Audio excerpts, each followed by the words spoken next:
Welcome to our last episode of the Explorer series. Now we are going to explore the ocean. Here with me is the Vice President of the Ocean Exploration Trust based in Rhode Island in the US. It's Dr. Katy Croff Bell. Hello, Katy. How are you doing today?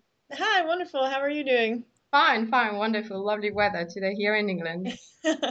So tell me, Katy, you and your team, you've been navigating on the ocean for the last 5 years on your 64-meter boat named Nautilus. Sorry. So tell me, Kate, how did this whole story begin, and what is the story behind?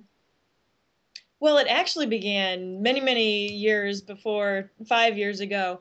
Dr. Robert Ballard has been developing systems for deep ocean exploration for 30 or 40 years. And so he had this vision to bring ocean exploration to the public, to scientists, to students. And I got involved 14 years ago. I had the opportunity to go to sea with him to the Black Sea to look for shipwrecks when I was an undergraduate in college studying ocean engineering. And so that was my first introduction to exploration. And naturally, I was hooked because it was exciting. It was a great way to apply my engineering skills to an interesting problem. And I worked with Dr. Ballard sort of on and off for several years, and then finally started to do my doctorate work at the University of Rhode Island 9 years ago now. I finished 2 years ago, and during that process, we worked on many different ships using different robotic vehicles, but we finally got our own ship, the Nautilus, 5 years ago, and have been working in the Mediterranean, the Aegean, the Black Sea, that sort of region for the past 4 years or so. And we've just finally come across the Atlantic Ocean, and we're starting our first season today in the Gulf of Mexico and Caribbean. So we'll be here working a little closer to home for the next 2 to 3 years, and then we'll work our way across the Pacific over to the Western Pacific and Indian Ocean. So we've been doing a lot of great work for the past few years and moving on to new areas of the oceans, which is very exciting. Wow. So what are you exploring at the moment in the Gulf of Mexico? Well, right this very second, if you go to nautiluslive.org, you can see one of our first test dives. So the vehicles are going down to the bottom, testing all the systems, and very soon we'll be doing work in the Gulf of Mexico, primarily looking at natural oil and gas seeps and also the effects of the Deepwater Horizon spill that occurred 3 years ago on the deep sea corals and other animals and organisms that live on the seafloor. So those are a couple of different projects we have in the Gulf of Mexico. Also looking at a shipwreck that was discovered a year ago. The National Oceanic and Atmospheric Administration discovered what they think is an early 19th century shipwreck that has copper sheathing on the hull, their navigation instruments. So they want to be able to recover some of the artifacts so they can really pinpoint the date and what the story is behind this particular wreck.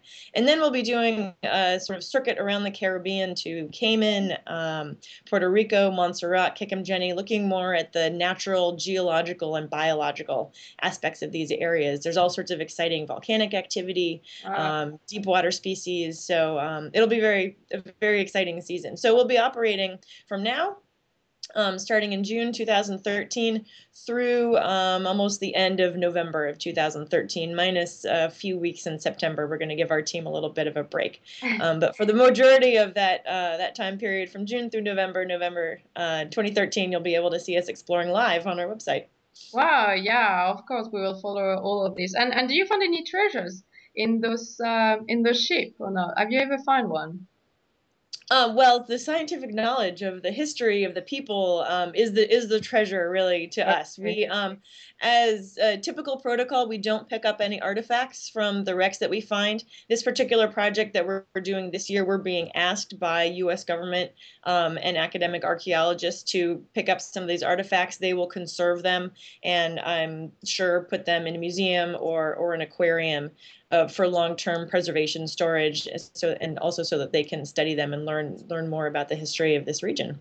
Wow, great, that's fantastic. And so tell me, how do you choose your next exploration? How do you know where to look?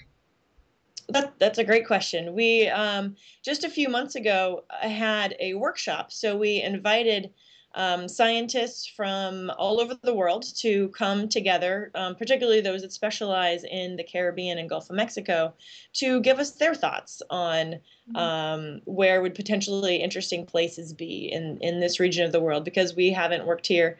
Dr. Ballard has, but 30 years ago.